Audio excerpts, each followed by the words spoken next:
Good evening, Chair. The time is now 5:15 p.m. and you can call the meeting to order. Thank you so much, Suki. I appreciate it. All right, well, welcome everyone. I'd like to start the September 30th joint meeting of the Juvenile Justice and Delinquency Prevention Commission. If we could start by calling the roll. Sure. Let me start with Vice Chair Corinne Huber-Levy. Present. Thank you. Whitney Ginevra. Here. Thank you. Shaquille Ali. Currently absent. Jennifer Blanco. Here. Mr. Ali is here now. And Mr. Bocanegra. Thank you. Mr. Clemmer. Present. Thank you. Mr. Ling is absent. Mr. Patton. Here. Thank you. Mr. Venkatesh. Here. Thank you. And then Chair Rasmussen. Here, thank you. Only I now. skipped a very important point, and that is our translation That's right. services. Thank you so much. Could you explain how our visitors and participants online might be able to participate in this meeting in Spanish, please? Sure. Members of the public, live interpretation of this entire meeting will be provided in Spanish. To access the live interpretation services, please click the globe icon on your Zoom controls and then select the Spanish language. And then you'll be able to hear the translation. At this time, I would like my colleague Teresa Leakin to provide these instructions in Spanish. Buenas tardes, miembros del público. Por favor, si ustedes quieren acceder a la interpretación en español, por favor, hagan clic en el icono del globo que está en la parte inferior de su pantalla. Si tiene un computador y si tiene un celular, pues busquen los tres puntitos hasta que encuentre el canal de interpretación. Gracias. Thank you, Teresa. Back to you, Chair. Thank you so much. May I have a motion to approve the agenda or any edits or additions that would like to be added? All right, so motion made by Commissioner Bocanegra, seconded by Vice Chair Huber-Levy. All those in favor of approving the agenda as distributed, say aye. Aye. Aye. All those opposed? Any abstentions? The agenda is approved. I would like to pass now over to Commissioner Ginevra, who's going to be talking to us about our two new candidates for our commission. Thank you. So we have two candidates for the commission. We have Selena Chen and we have Enya Yuan, and I'll present Selena first. So the JJDPC membership committee unanimously recommends Selena Chen for appointment to the Juvenile Justice and Delinquency Prevention Commission. Selena has demonstrated a strong and sustained interest in criminal justice and civil engagement. Currently a student at Menlo School, she has already gained significant experience through internships with Margaret Abe Koga and Assembly member Evan Lowe, contributing to their research and event planning teams. She has also written and submitted legislation to Senator Josh Becker and currently serves as a fellow at the Los Altos Institute, where she has published papers in political science and international relations. At Menlo School, Selena has been an active leader, serving on student council every year and as a president of the Students in Politics Club. With 7 years of a mixture of debate and mock trial experience, she is an accomplished public speaker with the ability to advocate clearly and persuasively. In addition to academic and leadership experience, Selena has demonstrated a commitment to community service through volunteer work at the Boys and Girls Club. Fluent in Mandarin, she brings valuable language skills and cultural awareness. Selena is particularly interested in working with local schools to help prevent juvenile crime and engage with government officials on reforms such as probation policies and preventing minors from being tried as adults. Her passion, experience, and leadership potential makes her an excellent candidate to contribute to the commission's mission.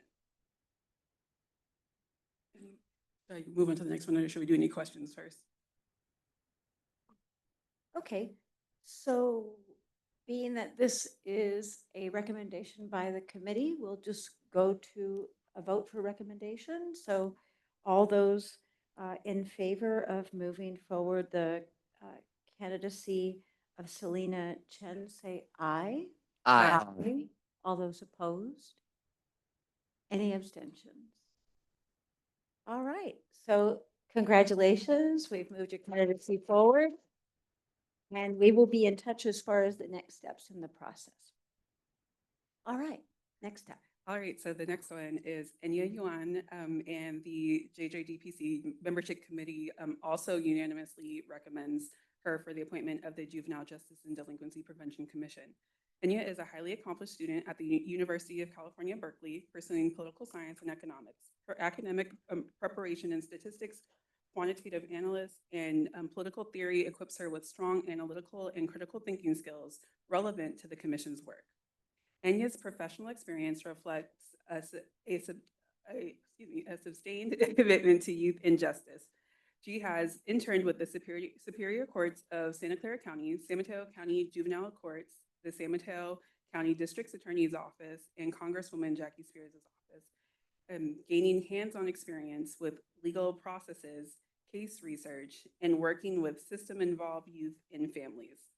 In addition, Enya has demonstrated leadership and initiative through her roles as a project coordinator for undergraduate research at Haas School of Business and head chair at Berkeley Model United Nations.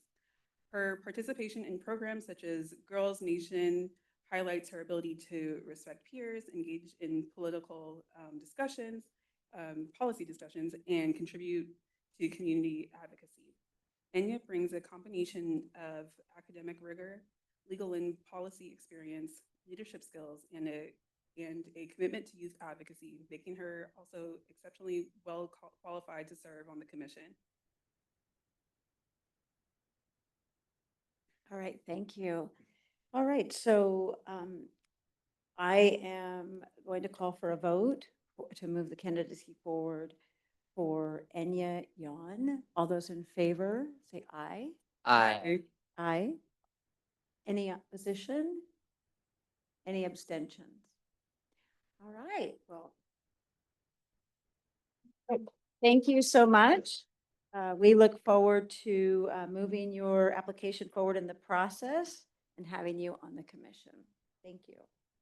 Before we go into public comment, I received some news when I arrived today from our clerk, Suki, that this will be his last meeting with us. And I know that the reaction in the room, I think, speaks to what a huge help Suki has been to us. He's been with us for about 2 years now, and his professionalism, enthusiasm, and dedication have been second to none. He sets us up every month, but he commutes a long way. He comes, can I say where he comes from? He comes all the way from Fresno, and he's done this for 11 years. And it's taken a toll. And so he's going to be staying closer to home.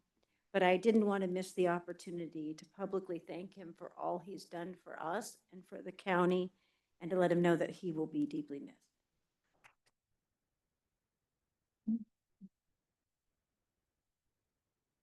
Thank you, Suki. Okay. Thank you. Members of the public, if you wish to comment on any non-agenda item, please raise your hand in Zoom, or you can come up to the podium. I don't see any hands raised from this room, so no comments. I just wanted to also take this moment to introduce our brand new youth commissioner liaison from the San Mateo County Youth Commission, Rivant Dadu, who is here in person today. And we want to thank him for taking on the liaison role with the Youth Commission this year. We look forward to having you involved in some of our projects and for you to take back all the information and report on it to the Youth Commission. So thank you for being here and welcome. Yes, welcome. All right, so we'll move right into our system updates. Ron, thank you so much for being here. Ron with the Public Defender's Office, Private Defender's Office, I apologize.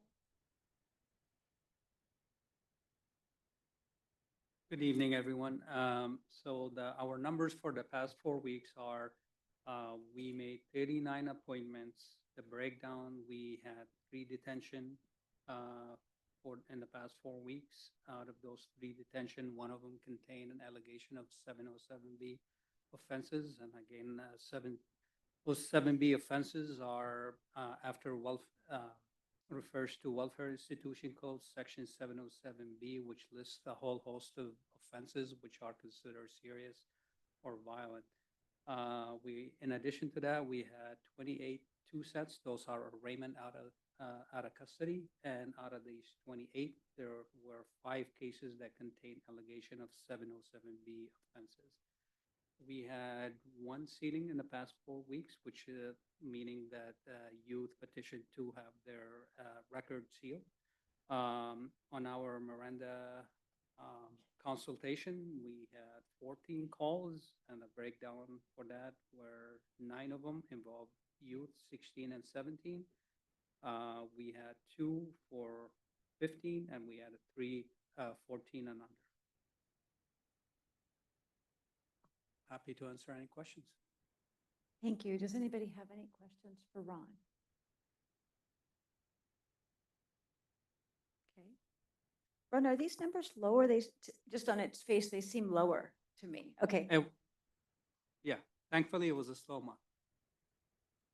Okay, well, that's good news. That means our work is working. So thank you. Okay. Exactly. Yes, good news.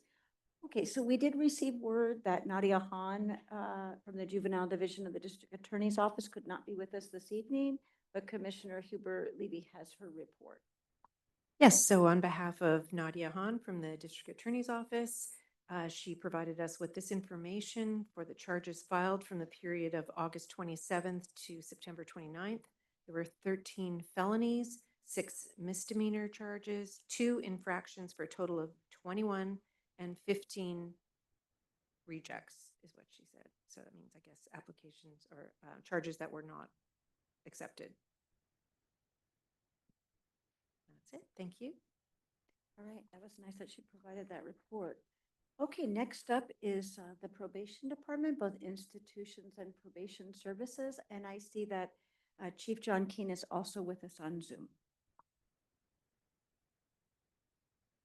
Good evening, everyone. So far on the probation services side, we had 355 youth. 15 were on diversion, 116 were going through the court process, and 224 were on supervision. 8 of those youth were with gang orders. We have 8 DPOs. And with race and ethnicity, the highest number we have is Hispanic Latino at 230, followed by Black at 37 and white at 33. For our female population, we have 81, male population 273, and 1 non-binary. For our cities, the highest number for the city is Redwood City at 67, followed by San Mateo at 52, East Palo Alto 44, Daly City 35, followed all by out of county, we had 49.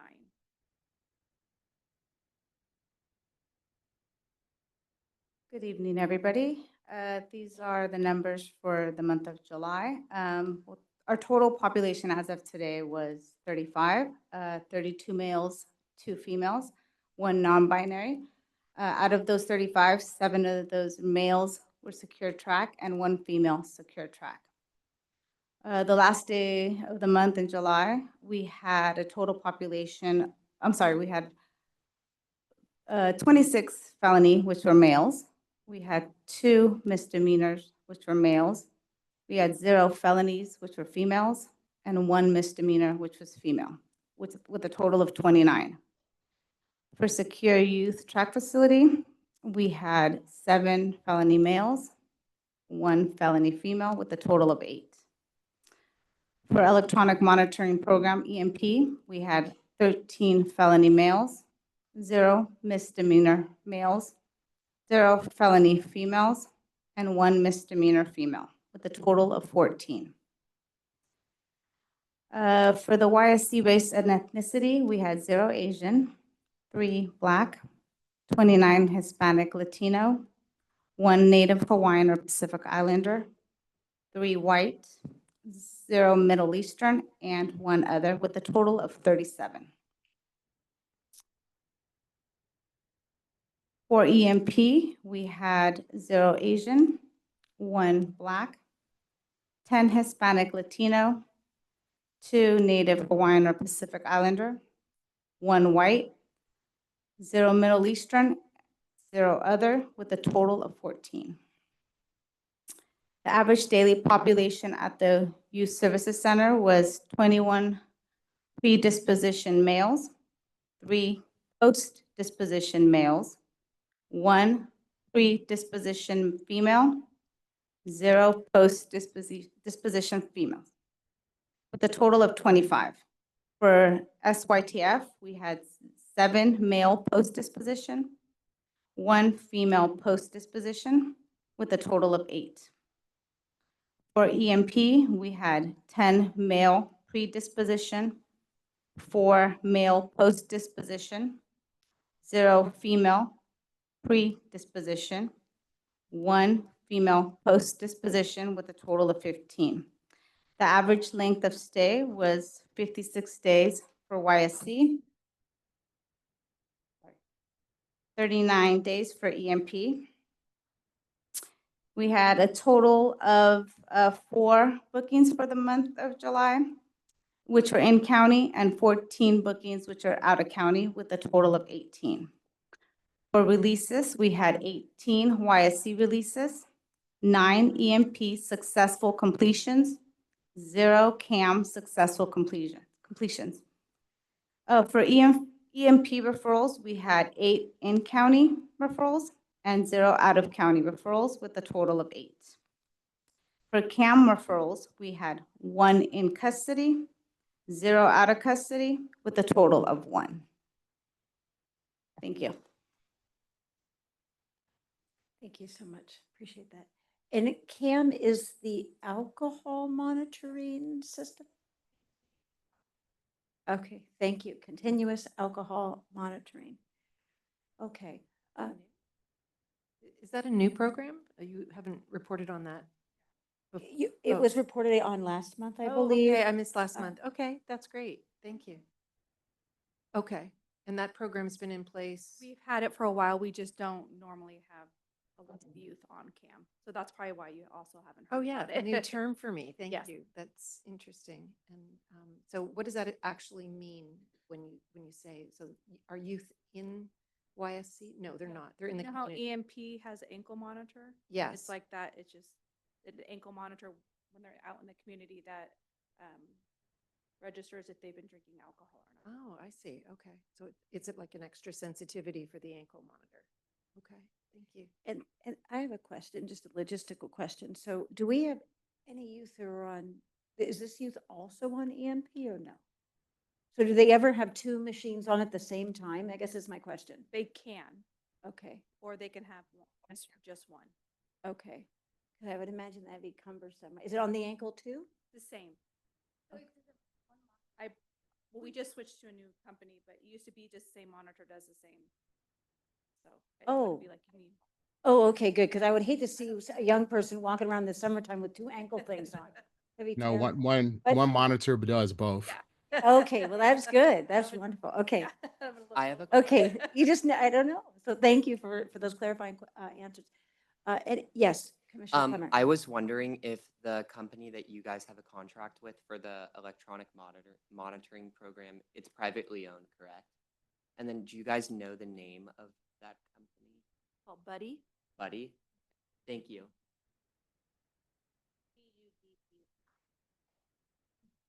An important distinction. Thank you. And sorry, the INCAM, is that INCAM? See, it's just, they're in the CAM program. Is that, They have cam. oh, they have Buddy- CAM. Buddy, they have the continuous alcohol monitor on them. Gotcha. Does that Okay, make sense? thank you. Yes, it does. Thank you. Any other questions for probation?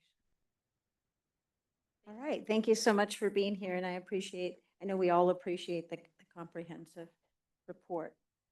Okay, next up is, first, let me ask Chief Keen, did you have anything you wanted to add or share with us? No, ma'am. Thank you very much. You're welcome. All right, County Office of Education, I got word that Sarah Notch is actually on vacation. I learned about that when I got here.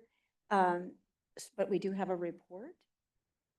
Yes, and just shout out to Sarah for submitting this report while she's on vacation. So nice dedication there. Thank you. Sarah confirmed with the principal, our new principal at Corton County Schools, Principal Freedom Siam, that there are 2 classes currently in progress at Hillcrest School. And we actually did our educational program evaluation site visit on Tuesday. So we saw these classes ongoing, and we can vouch for that. There are 2 classes currently. There's a Group C class of 7 students and a Forest class of 12 students for a total of 19 students.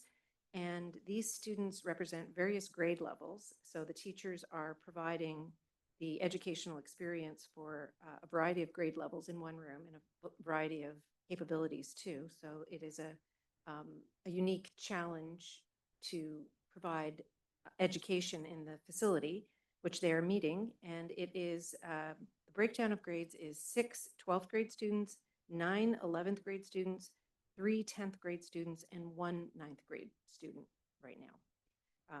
And that is not including the students who are in the SYTF, who are in the SOAR program, who are not part of the County Office of Education purview, but who are also being provided with educational opportunities. And we will have an opportunity to visit with those students next week and provide some information on that as part of our education programs review. So thank you. And I just wanted to add that I was at the facility for the initial education evaluation and was really surprised to learn that of the 20 students we had that day, 18 had an IEP and 1 had a 504 plan. So that meant only 1 of our high school students did not qualify for special education of some kind. So I thought that was an important number to share. Okay, I do not see anyone online from BHRS. To the chair, Yes. may I ask? Oh, yes, I apologize. okay. Yes. So I am a former special ed parent, 2 boys in special ed. I had to juggle 2 IEPs. The fact that they have how many IEPs there? And when I went to do the education evaluation last year, I did have concerns of their special ed staff there. That's a lot to juggle and to ensure that the youth there are receiving the services that legal document says that they're supposed to receive. So I'm wondering if if the evaluation that you all did looked at that. So that's a question. Thank you. Yeah. So we definitely, that's going to be a big component of the evaluation is looking at that because I think this is the highest number we've had. But I don't think we have all of the data compiled yet and everything compiled. I just wanted to share that information during the education because it was kind of surprising to me. But I hear what you're saying and we're mindful of that, and that will be a big component of the report. Okay, I didn't call for questions because Sarah's not here, so I didn't. Okay, all right, and then okay. For the record, we have a Commissioner Ling present now at 5:39 p.m. Okay, and so next up will be Fresh Lifelines for Youth. We don't have anyone from Behavioral Health and Recovery Services, and I see that we have Tatiana Castaneda as well as Adriana here with us tonight to give the report for FLY. So welcome. Thank you for being here. Before you proceed, I just want to mention for the public that the public comment will take place after item number 3 is finished. So some staff member, they have already left, I think for probation, but sometimes the questions do come up at the end of the item. So Chief is here, so if there's any questions, I'm sure he'll be able to answer. Thank you, Suki. All right, who would like to go first? Tati, who would like? I can go ahead and start us off. So for the REPS program, which is our in-custody case management program, we don't have too many major updates since last month. There are currently 8 youth in that program. That consists of 10 youth in program that consists of all 8 secure track who are receiving services from us, as well as 2 707B offenses. Of the 10 in program, 9 are in college. 1 is still completing high school. They are also going through a restorative justice training. At this time, they had their first session with us 2 weeks ago, and then their second session will be tomorrow. The purpose of that is to promote more accountability and restore relationships between each other, as well as their families and just anywhere that needs restoration. And then we are still working on building out our Credible Messenger mentoring program. So we have 3 Credible Messenger mentors that we are going to start training so that we can get them cleared to go into the hall and start working with our REPS youth. And that's all I have for the REPS program. Thank you so much, and thank you for the work that you do. Appreciate it. All right, Adriana. Hi, good afternoon, everyone. Thank you so much for the invite. I am Adriana. I am one of the newer case managers with the reentry program here at FLY. We are losing a staple. Our case manager, Chris Beth, is transferring out, and she is going to bigger and better things, a little university called Stanford, if you've ever heard of it. We are so proud of her. We are so happy, but we are also nervous because those are some big shoes to fill. What I would like to announce is the implementation of our pre-release phase. The reentry program has had a pre-release phase, but it was never really implemented. And now that Chris Beth is exiting out, we're trying to implement it, but also trying to transfer her caseload onto myself and another case manager. And on top of that, trying to hire, and we are going through the interview process for another case manager. So yes, there is a waiting list. We are trying to implement pre-release phase. So probation officers who have youth that are still incarcerated by 60-day release date, we can go into juvenile hall and meet with those youth before release so that we can make a connection, get to know parents, connect with school officials, do the best that we can to support that youth fully 100% once they're released. And then our waiting list, we are making phone calls. Please bear with us as we're trying to make connection with youth who have been waiting. But again, we are in the interview process with another case manager and pro socials. Our youth are still going to pro socials and completing community service hours. And so that is slowly but surely happening, and we will definitely implement that during the holidays. So if there's any other questions, please feel free to contact myself. I will be acting as lead until we get another case manager. So again, have mercy on the waiting process. All right, well, we will definitely have mercy. Thank you for the work you're doing and for taking over. Having worked with Chris Beth for many years, I'm very sad to see her go, but I'm also thrilled that she's going to Stanford because she'll have such a larger impact. And so thank you for taking over the workload in the meanwhile. I love the idea of this pre-release. I think that's something that's desperately needed. It's very difficult to go from incarceration to back home, that transition period, and connecting with the people who are going to be your lifeline when you go out is critically important. So thank you for that. Questions? I saw your hand up, Commissioner Ali. Oh, on Zoom it was up. Oh, okay. Oh, on panel. Okay. Any other questions for Fly? All right. Okay, no questions. So thank you so much for your report and the work that you're doing. I think that I do not see John Fong here. But I would like to say that Karen and I had the opportunities to spend the day with him last week. We spent a full day at a conference in Stanford on building bright spots for youth, and he was my partner on identifying gaps in services. So we had a wonderful time. So, but he is not here for a report, so we will open it up for public comment for any of these items, noting that any questions for probation would need to be directed to Chief Key. Thank you, Madam Chair. Members of the public, if you wish to comment on three, any of those items under three, please raise your hand on Zoom, or if you want to speak from this room, please come to the podium. All right, no hands are raised. Chair, back to you. All right, moving right along.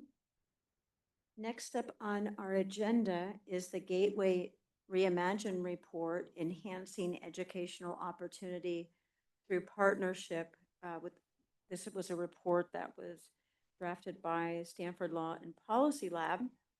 And we have Abigail Trillin here with us today to answer any questions and to talk to us about this really comprehensive report that's really timely, because we've really been discussing Gateway, how to make improvements and offer solutions to our youth. So welcome, thank you for being here. Great, thank you for having me. I'll actually just take a couple minutes to fully introduce myself, because I wear a number of different hats that are relevant to this group, and I know many of you, but not all of you. My name is Abigail Trillin. I'm the Associate Director of the Youth and Education Law Project at Stanford Law School. So that's hat one and my primary hat. That organization is a clinic of the law school that offers direct representation to students in the primarily in Santa Clara and San Mateo counties in the area of special education and school discipline and other educational issues. I will say that while we serve students throughout those two counties, our most important source of referrals is the private defender panel, and we prioritize those referrals above all others because that is really a priority for our organization. A second hat that I wear is that I'm the staff liaison for a student group, a student pro bono group that of law students who volunteer to meet with students up at juvenile hall and in the community who are justice involved. These referrals also come from the private defender panel to just talk with them more about their educational goals, to get educational records for the defenders, and particularly to assist with transition back into the community. And so ensuring that students are able to immediately enroll in school when they return from juvenile hall has been a real priority for that volunteer group.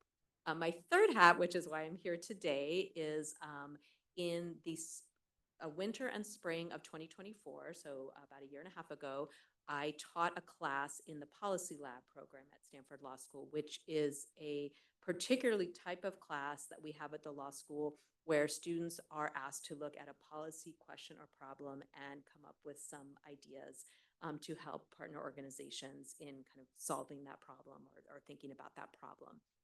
We were very fortunate to work closely with the Youth Law Center and the San Mateo County Office of Education to think about the problem or the issue of how to kind of rethink what Gateway could look like.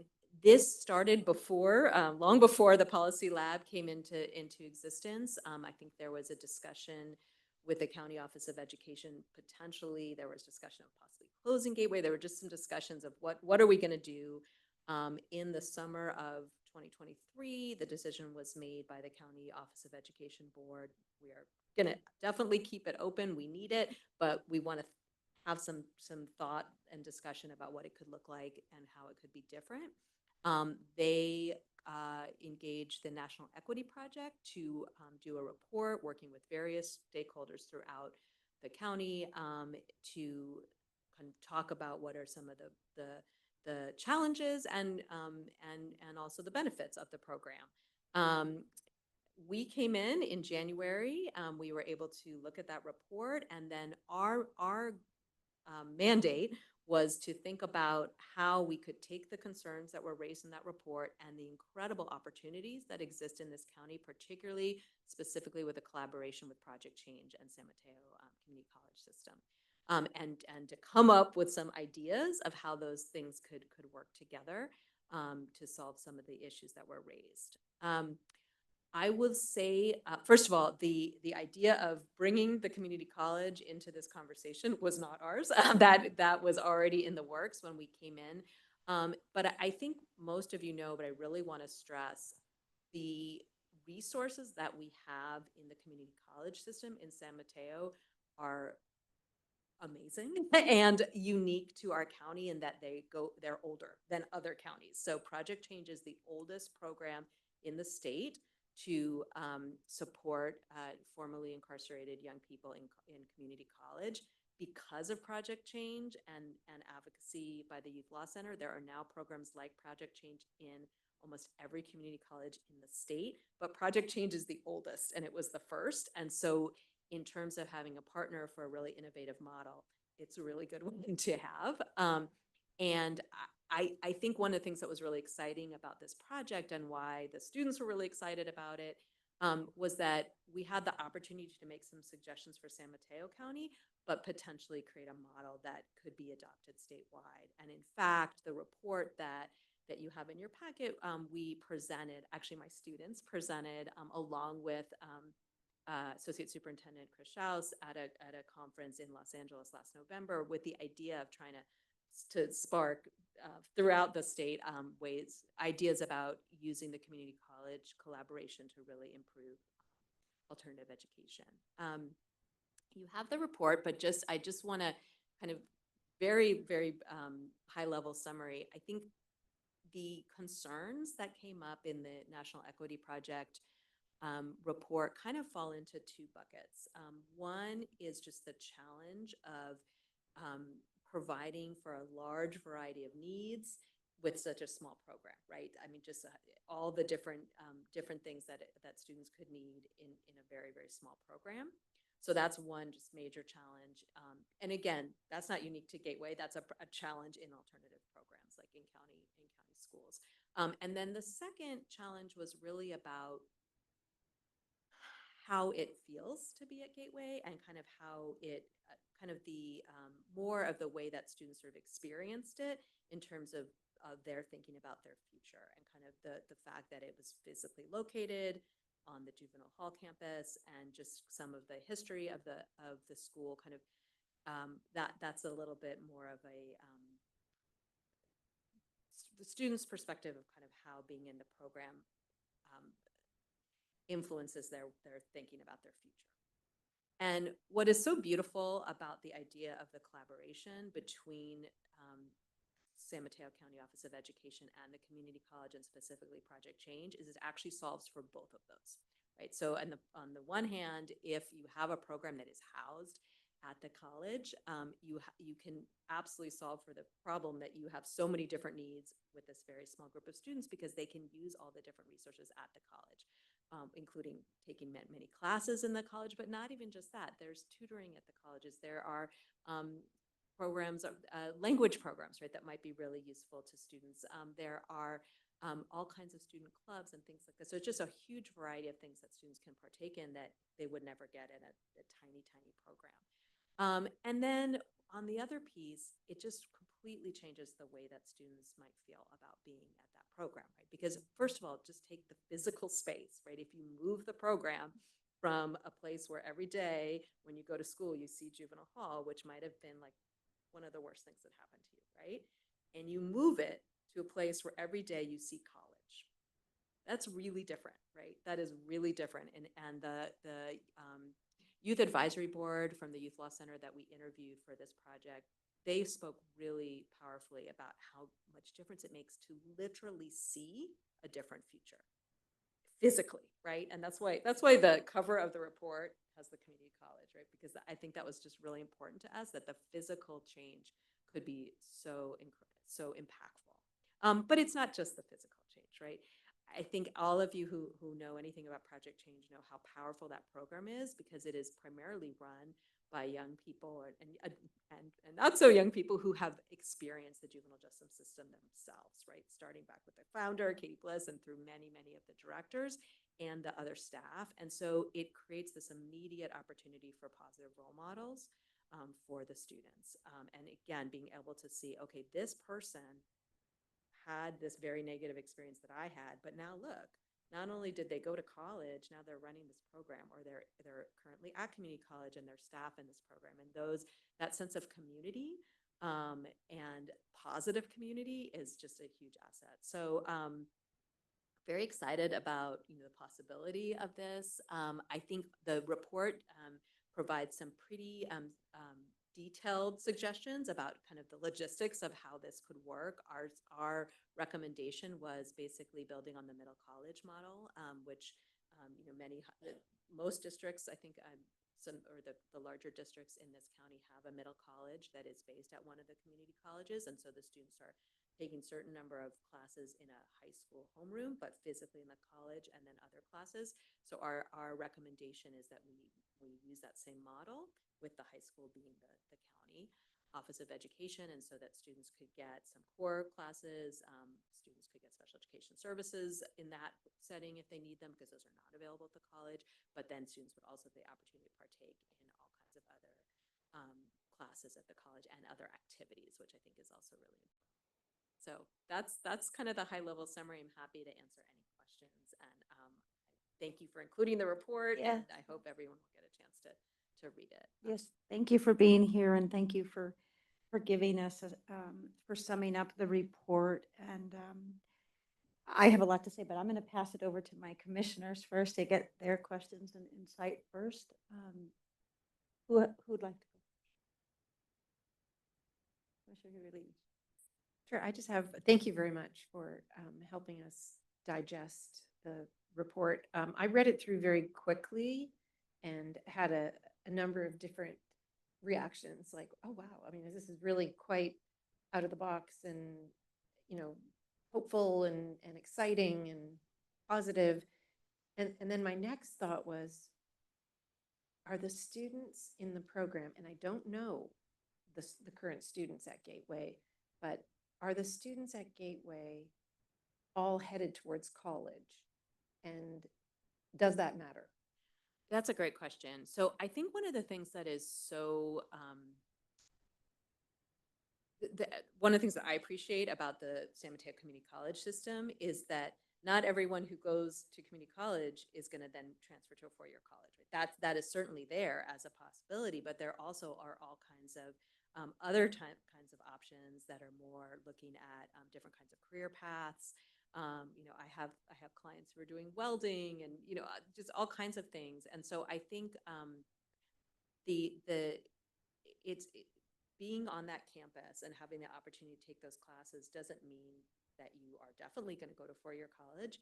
It means that that's open as something you can envision, but there's also all kinds of other things that might be open to you that you hadn't thought about.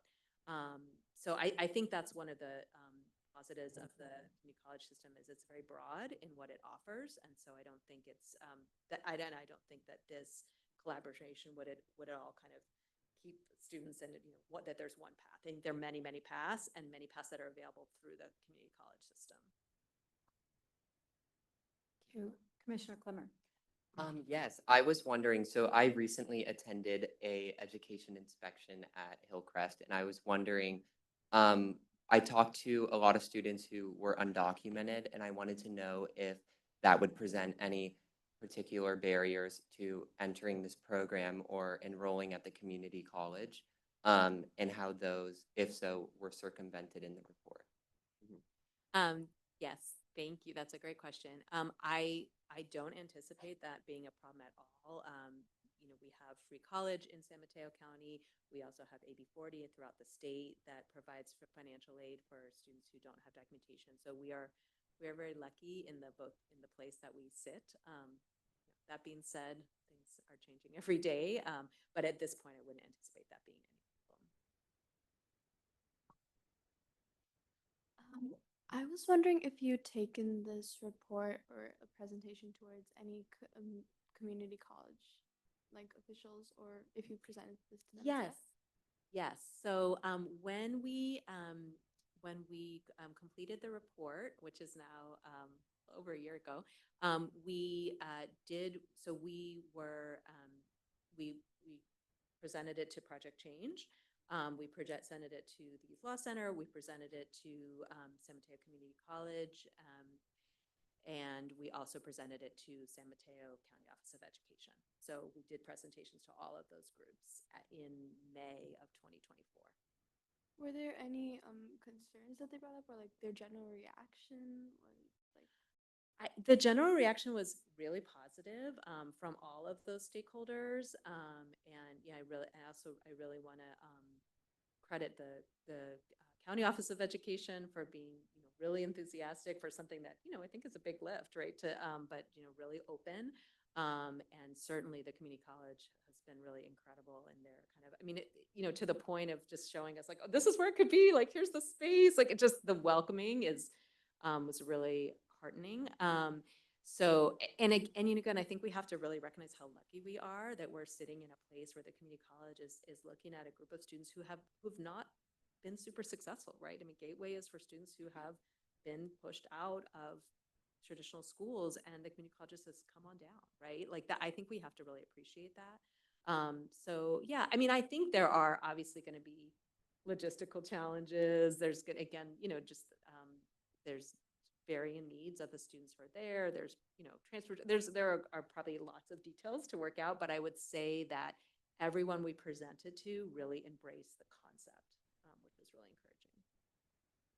Yeah, you guys express like the hope to have like the template like statewide. Like, do you guys envision you guys like approaching the state or anything in the future? Yeah, I think it would probably be more on a county by county level. But for example, I'm supposed to go to convening in a couple weeks in Los Angeles about alternative ed. That is a kind of a attorney advocate convening, but there are convenings that happen throughout the state with county offices of education. And so, although I think, let's, I'm sure we could, there's also the possibility to advocate for some kind of state support for these kind of collaborations. But again, I think that San Mateo is very well suited to be kind of the pilot, just because of the long history of Project Change and the openness of the County Office of Ed. I just want to ask, in what stage of the process do you feel like we're in as of now? Like, what has been done since it was out? I actually don't know. I like Commissioner Rogers. Because of the different hats that I wear, I actually have not been, since that presentation last November, I have not been very involved, because our role was really to kind of, come up with some ideas, and it's really up to the county and the community college to kind of see where they want to go with it. And I don't have a recent update. I was hoping someone from the County Office of Ed would be here today to do that, but I'm sure next time you can ask them. Yes, I was hoping so too. And unfortunately, Sarah's on vacation. So, but we will certainly find out what the status is. Any other questions about the report before I ask? Transfers. One second. Excuse me. Yeah, thank you, Jennifer.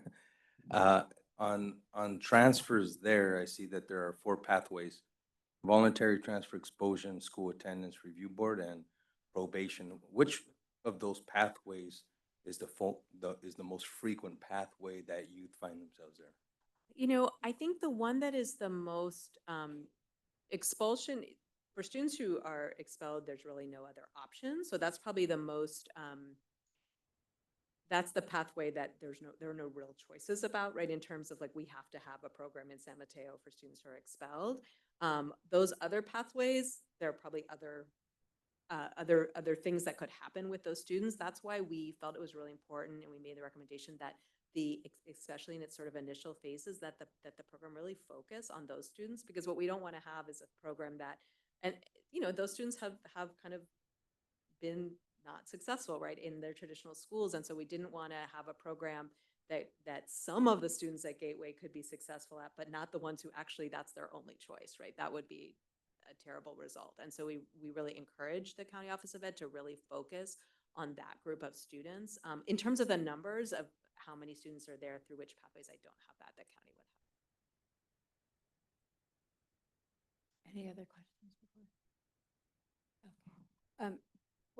So I'm going to go ahead and answer my question. So first, I have to be transparent and say that I couldn't possibly be a bigger fan of Project Change. Commissioner Bocanegra's in Project Change. One of the youth that I work with is in Project Change, and it is actually Project Change that is housing him tonight. Otherwise, he would be homeless. So I just cannot speak highly enough of that program and what it's offering to our youth in the county.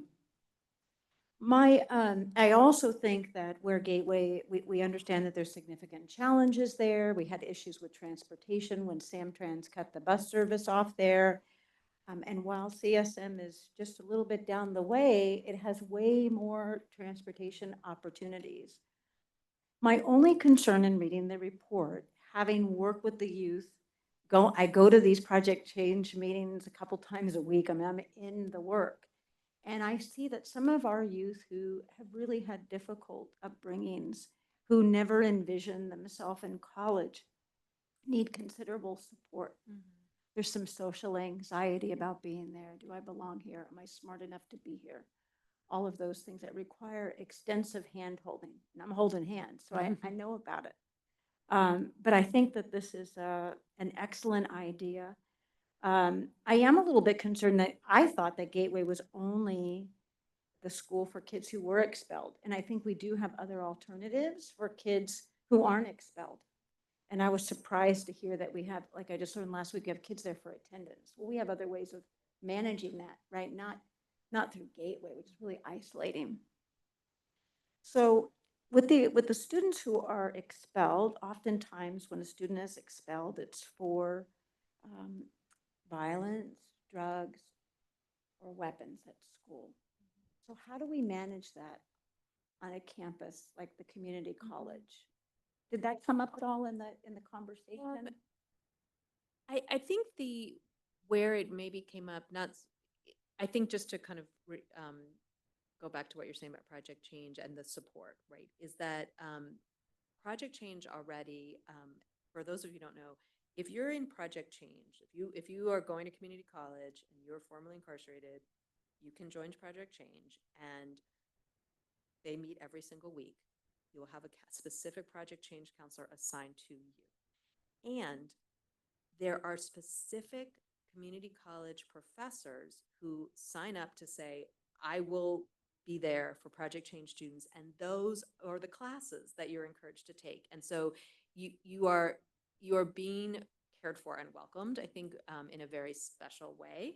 That I think addresses a little bit about what you're asking about the level of support, because you're absolutely right, right? And you know, I one of the people that we interviewed was Nick Jasso, right, who was the director of Project Change, and him talking about kind of how he felt when he got to college, and then what he's been able to offer through to Project Change, and about just, you know, feeling like, wow, what am I doing here? Who are my friends? Like, I need to make some new friends, right? And just Project Change created that community for him. And so I think that is really helpful. You know, I think in terms of the specific reasons that students end up at Gateway, you know, I think they're all connected, right? I mean, there could be a specific incident, a specific reason, but it is probably somewhere back there connected to a disconnection with school, right?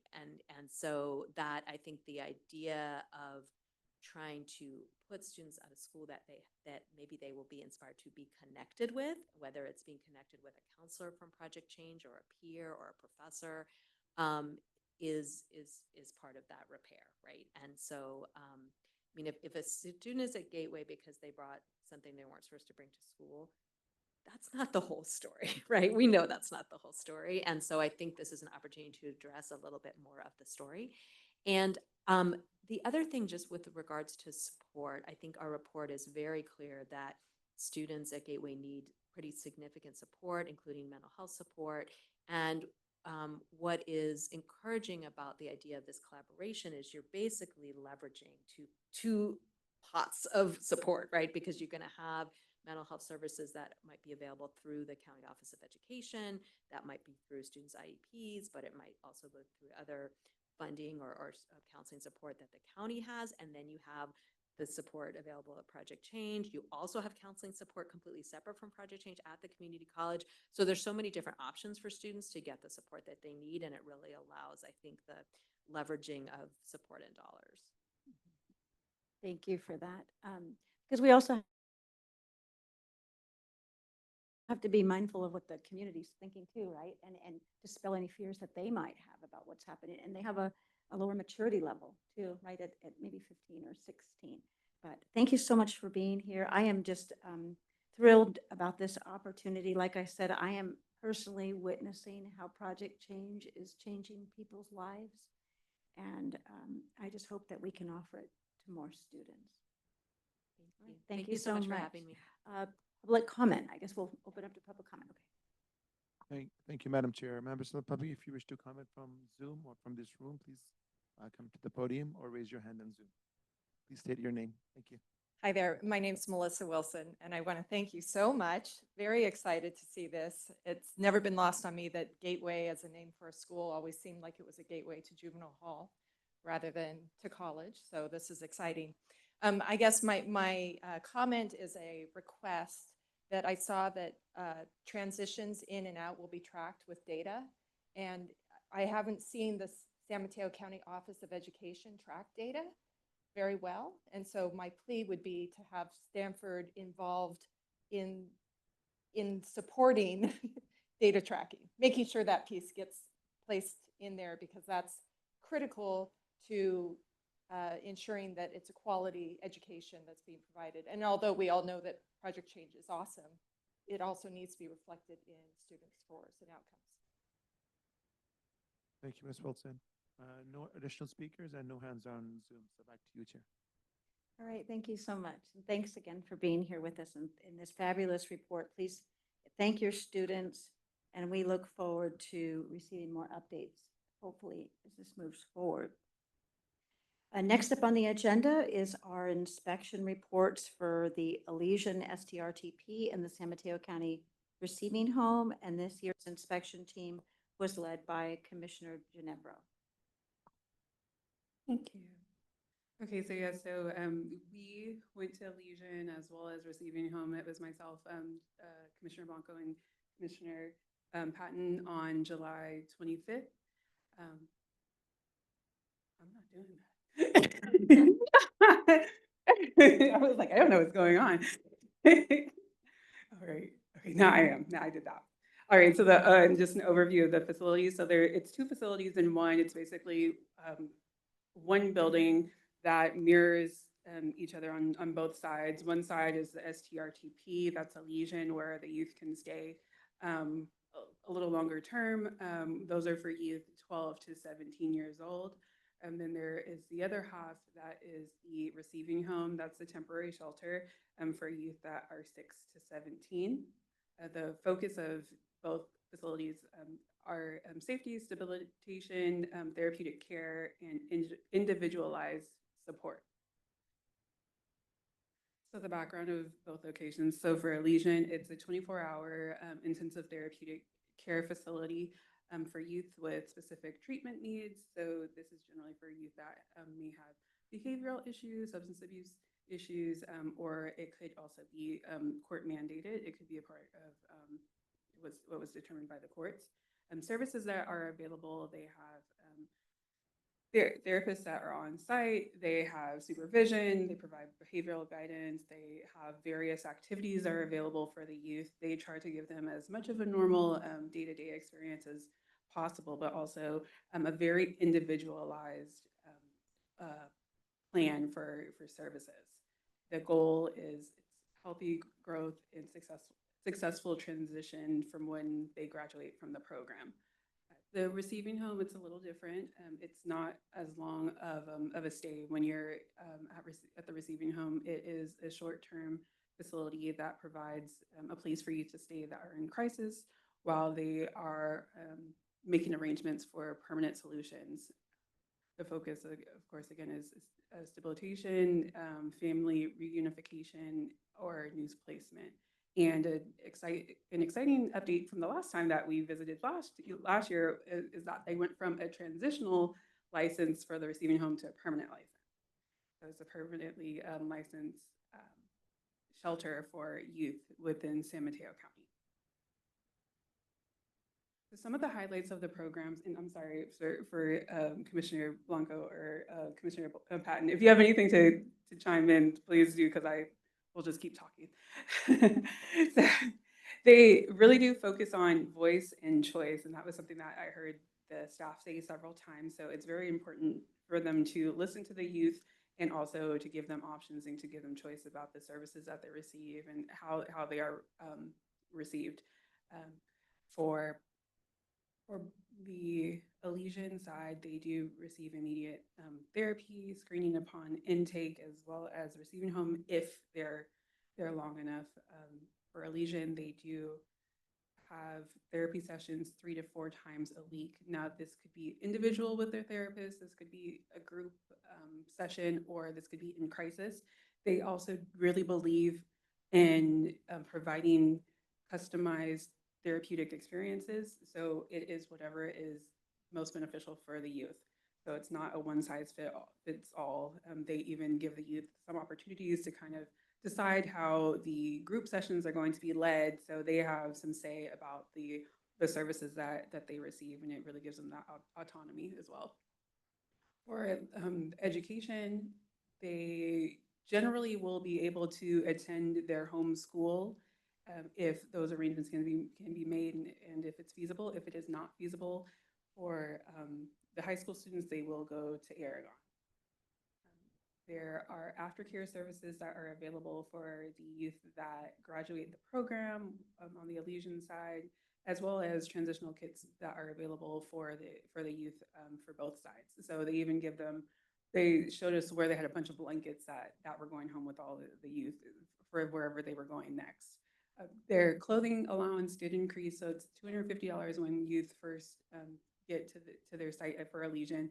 But they also have been receiving donations from other sources such as Old Navy, and they also recently got a Kohl's card, which they were very, very excited about, and Project Glamour, and a number of other donation sources. They had really nice personal care items. They had a bunch of name brand items, things. They had the milk brand, and they had just a number of different toiletries that were available that really just let the youth feel like they were having a really good experience. Items that were cultural specific. They showed us where they had all these bonnets, and I just thought that was amazing. They really do listen to the youth and their needs.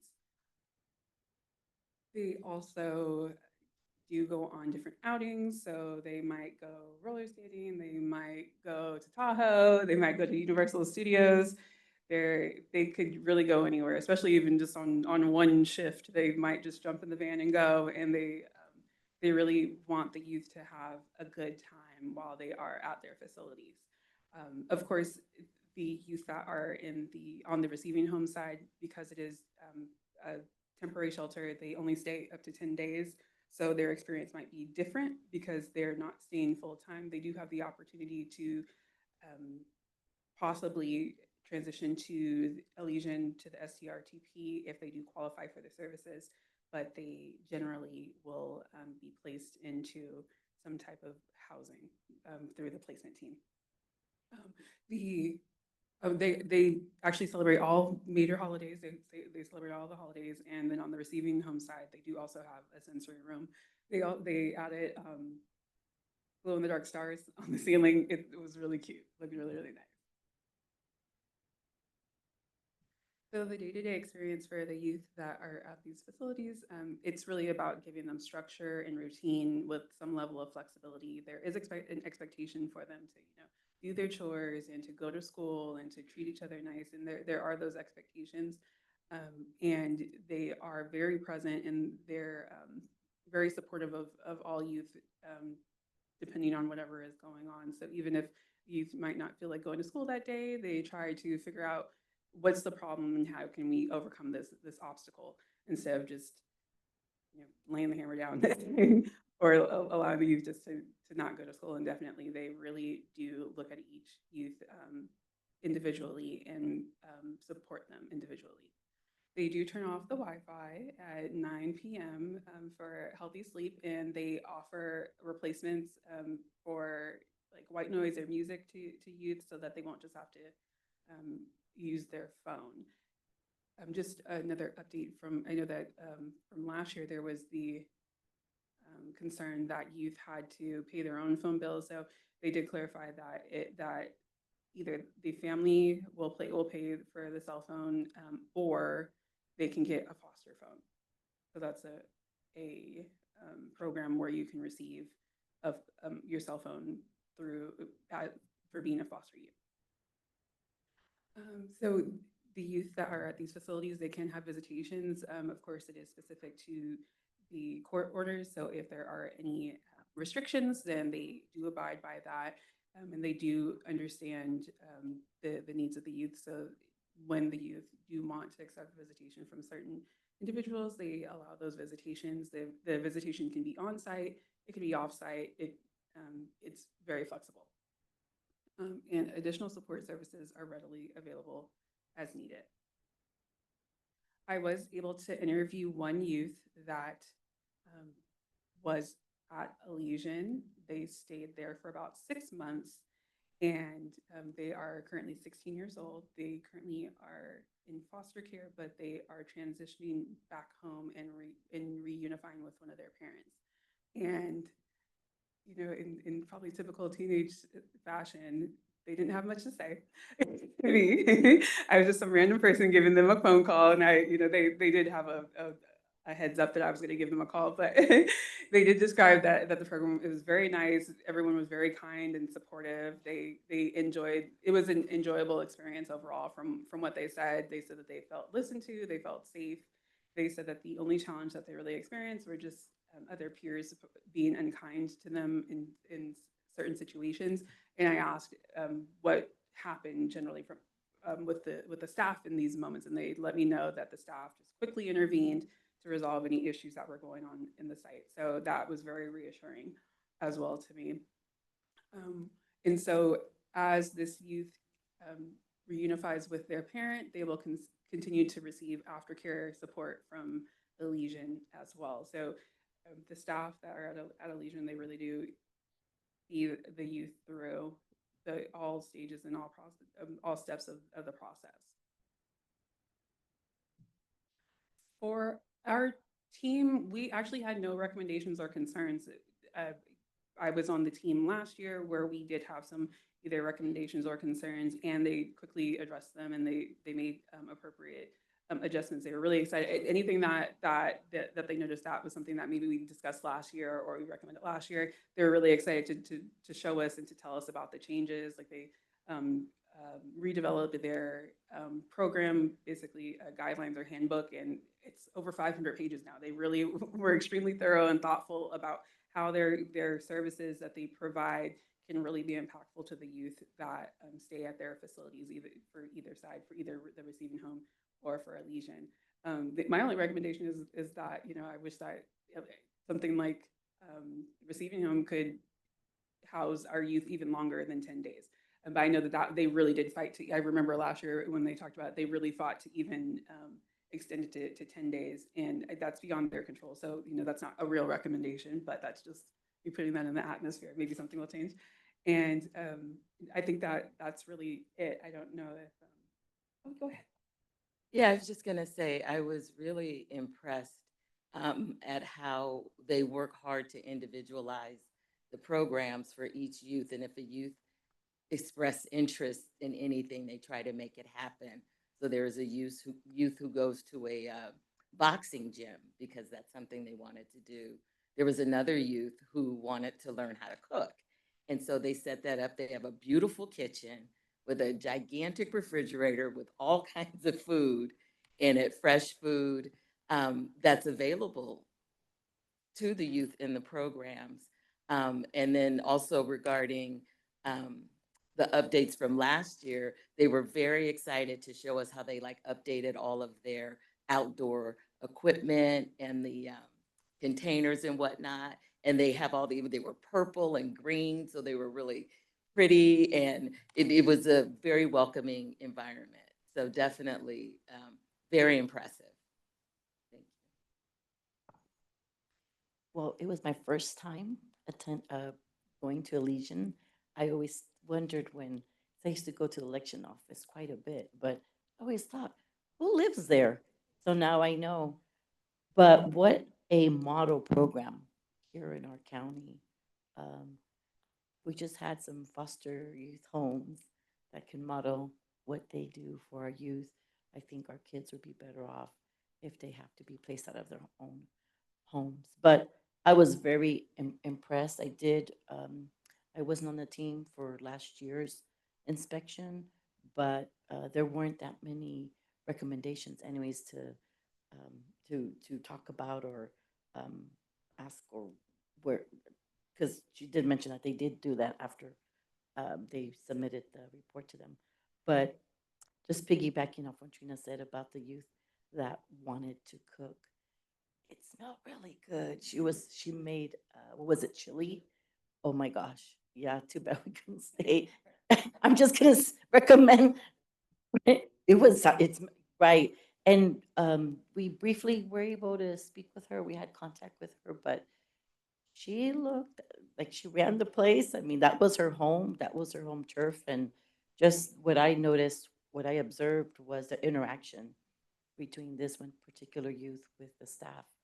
It's they truly create a family environment for the youth. And so I was very, very impressed. I was blown away actually. Impressed doesn't do it justice, but I was blown away with their outside the box thinking, very innovative. They're willing to try anything and everything. And if it works, it works. I was just really just blown away by it. And so I just want to just say, well, I'm just gonna recommend for the next team for next year, just see if you guys can schedule lunchtime.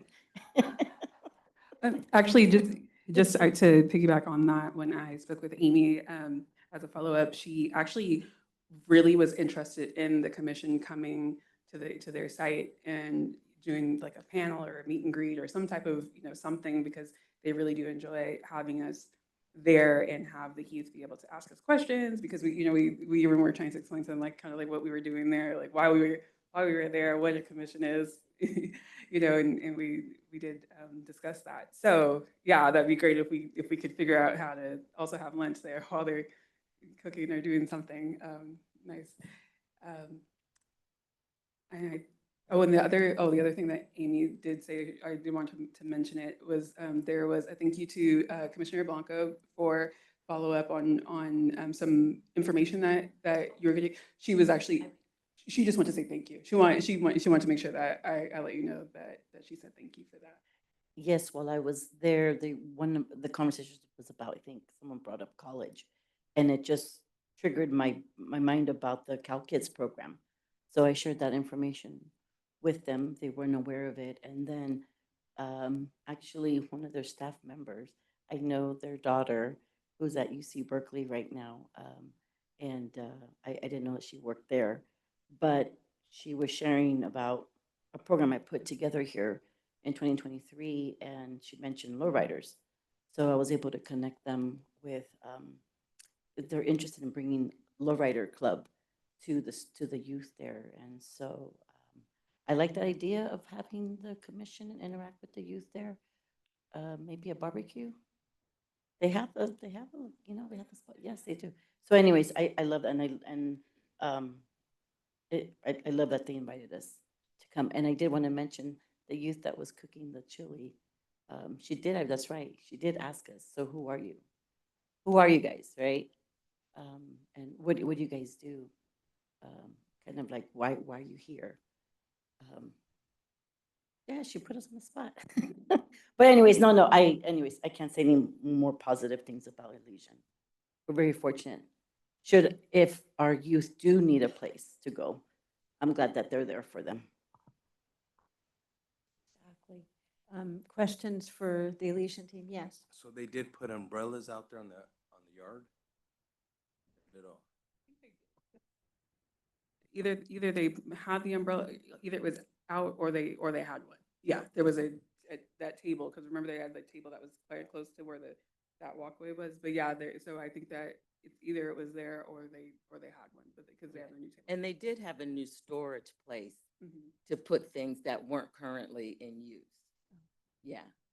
One of the other questions I had was, what is the disciplinary model like there? If the kid doesn't want to go to school and rebels, like what happens? What are the steps there? It is an individualized approach, so it does depend on the youth. They stress that about everything, but I remember that we did specifically ask, what do you do?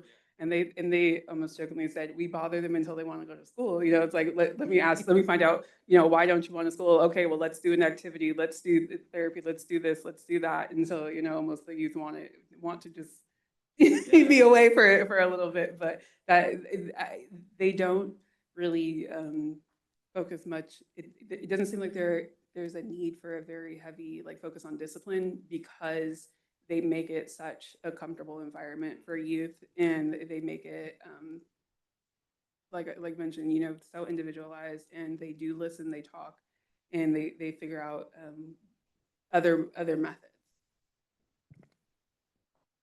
Any other questions? I just had a question. It's a reminder. It's probably in the report, but what is the population there, like average? So there's not a true average, because it does really fluctuate, but there's 6 beds on both sides. So a total of 12 beds. When I talked to Amy as a follow-up, she did tell me, because we asked, you know, kind of what do you do if you're overpopulated? And she said, thankfully we have not gotten to that place, but she did let me know after that they got to, on one side, on the receiving home side, that all the beds were taken, they were at full capacity, but they did not go over. So they haven't had to experience that yet. That's comforting to know that no one's been turned away.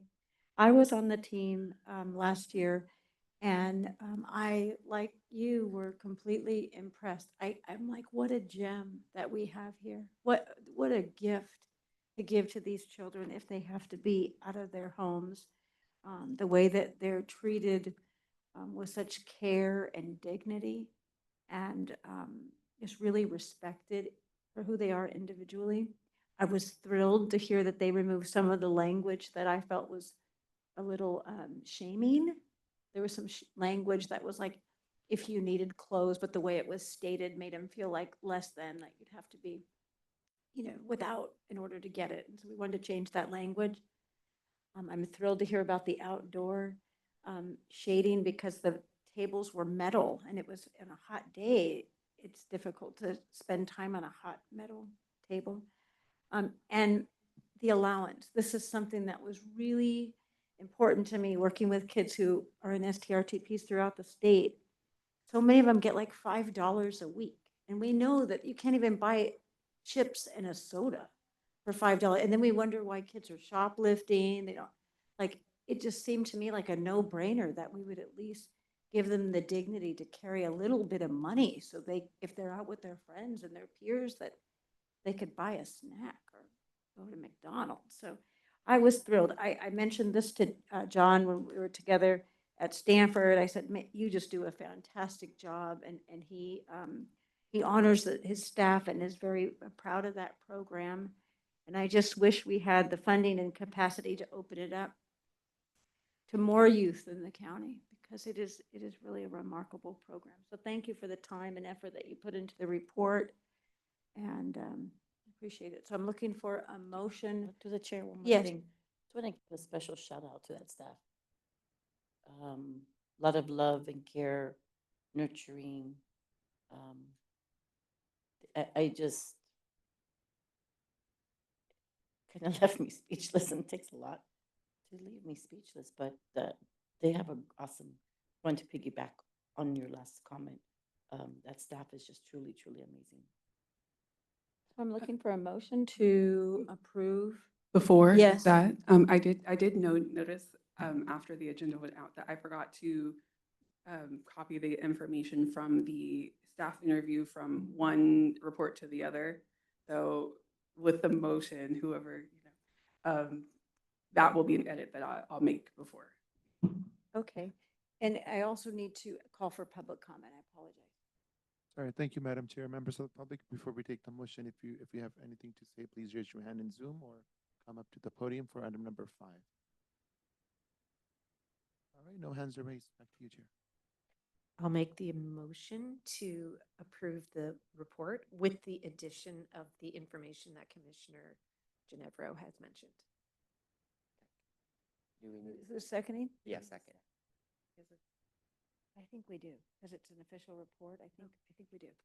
If we do, Commissioner Clemmer has seconded the motion. All those in favor of approving the 2025, 24-25 inspection reports for the Elysian STRTP and San Mateo County Receiving Home, say aye. Aye. Any opposition? Any abstentions? Okay, those motions passed unanimously. Thank you for your hard work on those reports. Next up on the agenda is the grand jury report that was released, I think, in July. I just happened to see it over this past month. I was surprised. I didn't know the grand jury. I did receive one phone call asking for an interview, but I didn't know that they had moved forward. I didn't hear back. So hopefully everyone has had a chance to read the report. It had some very unusual suggestions about utilizing the space up at the hall with taking youth from our county jail and having them occupy the space up at the juvenile hall, as well as, I think there's even some mention of repurposing Camp Kemp. With so many legal regulations, and I don't even know what that would really look like, because you have site and separation issues. You would have the sheriff's department operating one side, probation operating the other. What would that look like for our kids? We're already concerned about contraband. What does that look like if we bring in a whole new population? But we certainly want to do something about the young people who are around the corner, who are in their cells 23 hours a day. We just had that riot this week or last week? This week. So something certainly needs to be done. When I was at the hall 2 weeks ago, one of the staff told me that the sheriff's department was preparing to bring over 60 youth to the facility. That took me by complete surprise. I'm hoping Chief Keen can talk a little bit about that. I don't know if they were teasing me or if that was really the plan, but I hadn't heard about it. Chief, has there been any talk about bringing youth over from the county jail to occupy our spaces? So that situation that happened about a month or so ago, that was an emergency space only. It was not a permanent type of situation. It was a kind of a what if type scenario. Could we make it work under some emergency circumstances? There were some outages at the jail, including, if I recall right, I believe it was the elevators were out. The water system had went out as well. And so they were looking for options. And we kind of went through the process of looking at what it would take to open up some of the closed spaces, not anywhere close to where the young people would be, not anywhere mixing of the populations, what it would look like if it was to happen. But it didn't obviously move forward. Okay, thank you for that clarification. I know the grand jury, I'm guessing that the responses haven't been submitted and published yet because it's relatively new. No, we actually have a date set where our responses are going to go to the county exec's office, who then prepares a memo for the board, who will have the responses to the recommendations set forth in a grand jury report. Okay, thank you for that. Any comments on the grand jury report? I mean, this really dealt, yes, Ron Reyes. I just want to add that under Welfare Institution Code, Section 208.55, there's a prohibition of sight and sound between adults versus juvenile, even though over the age of 18 who are under the juvenile court jurisdiction. Thank you for that.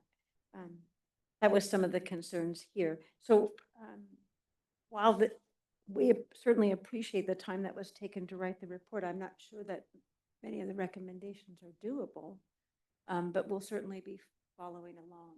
Does anybody have any comments or discussion about this report? It's not always, the grand jury doesn't always take up these issues, so I wanted to make sure all of you had seen it, the public had seen it. No? Okay, public comment? Thank you, Madam Chair. Members of the public, if you wish to comment on item number 6 regarding the grand jury report, please raise your hand in Zoom, or you can come up to the podium. All right, no hands are raised.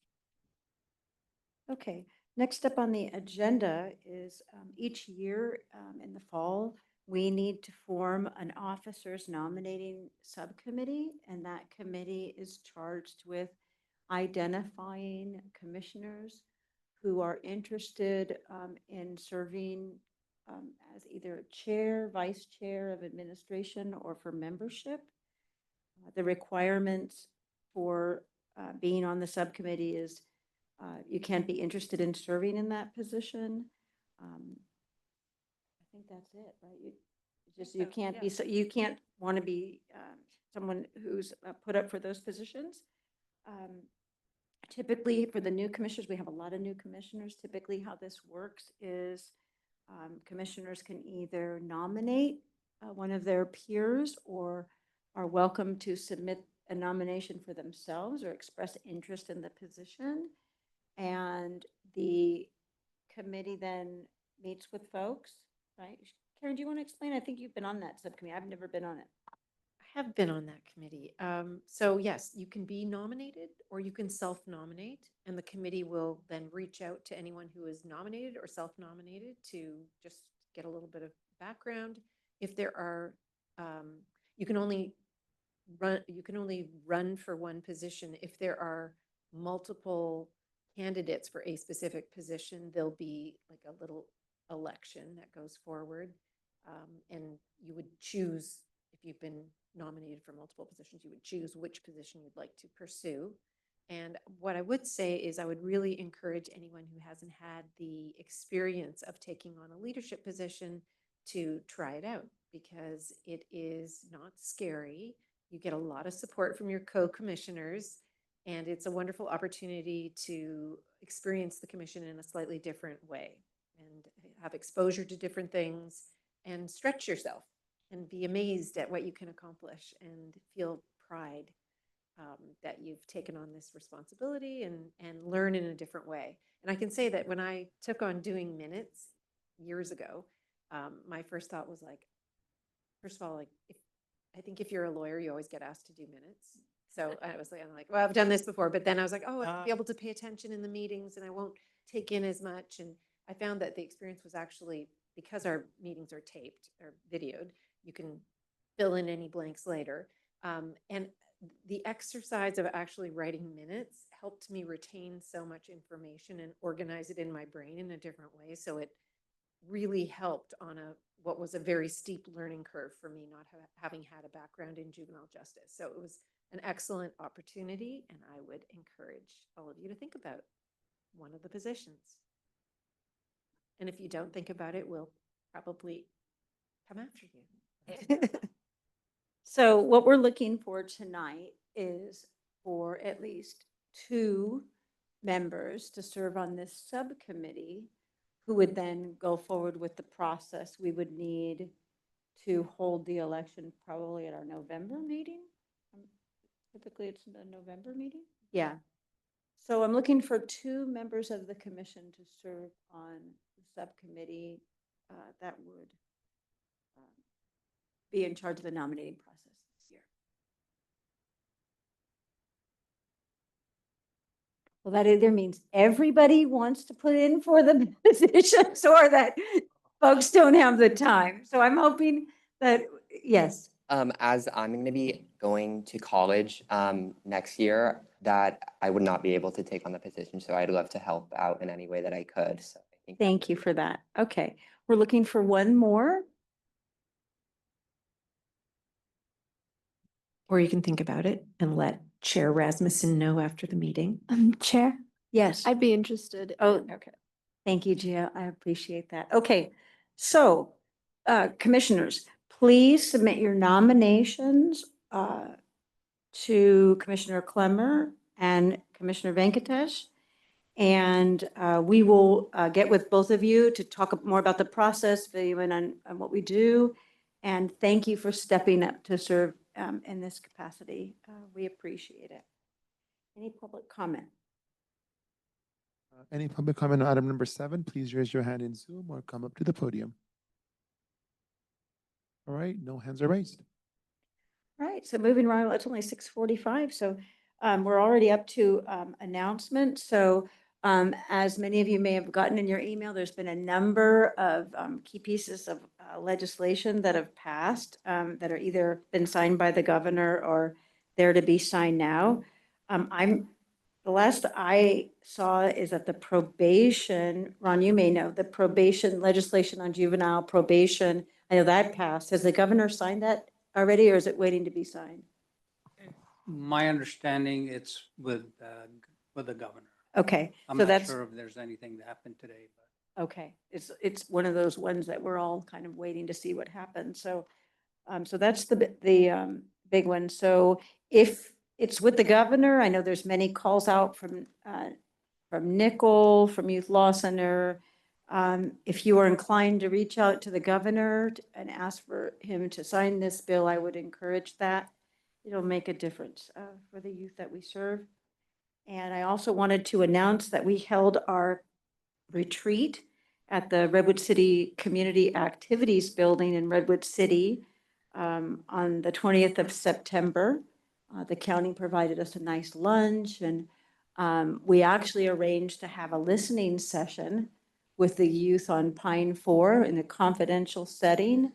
And we were able to, all of the commissioners had an opportunity to interact with the youth.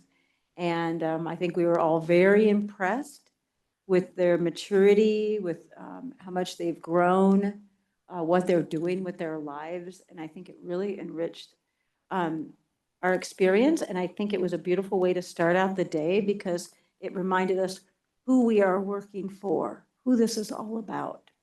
And so I just want to thank probation for making that possible. Any comments about the retreat that anyone else would like to share? Oh, yes. Okay. So for those who do not know, the youth in the Secure Track or Secure Youth Treatment Facility are housed on the Pine 4 unit. Not all youth participated. We just had 2 youth who participated, and it was about a 40-minute session, and I think we all learned a great. It's about an hour. Yeah, we learned a great deal. We learned a great deal. Okay. Yeah, I just wanted to say shout out for organizing that because I think that was such an impactful experience and hopefully both ways. Hopefully the youth felt seen and heard. And I just, you know, personally just kind of renewed my faith You're in right. what appropriate interventions can do and the value of a human life. So thank you for allowing us to share in that. Yes. To the Very- chair, Yeah. I want to mention, oh, were you gonna go? The fact that they already had direction with where they want to go next was really something that impressed me. They've learned a lot, they've experienced a lot, and they've grown up a lot. And for me, they're just ready to come out and spread their wings and move on to the next journey of their lives. Thank you so much for making that happen. For us, it was a great way for us to start the day and start our work for the retreat. Thank you. Okay. And thank you for probation making it happen too. Yes, it couldn't have happened without probation support. Thank you. Yeah, I wanted to say thank you also to probation. And for myself, some of us have been working with these youngsters for some years now. And I think that I have a bias when I'm judging their maturity. But I think watching them interact with the entire commission and taking on some of the tough questions that were posed to them, they held themselves, in a very mature way. And to listen to some of the feedback that we received from the commissioners that had that opportunity to interact with them, I think just really raised my spirits a lot, because I know a lot has been put in, not just from us, but from our community, community leaders. There's a lot of people who have been tracking the maturity of these youth, and I think that the commission got to see that firsthand in that retreat. And I want to thank probation for collaborating with the public and making sure that these youth had a voice. And on that retreat, that voice was elevated. So thank you. I have one more just quick comment for our multimedia youth journalist team. What are you calling yourselves? We're just going with multimedia for now. Multimedia. Okay, students. all right.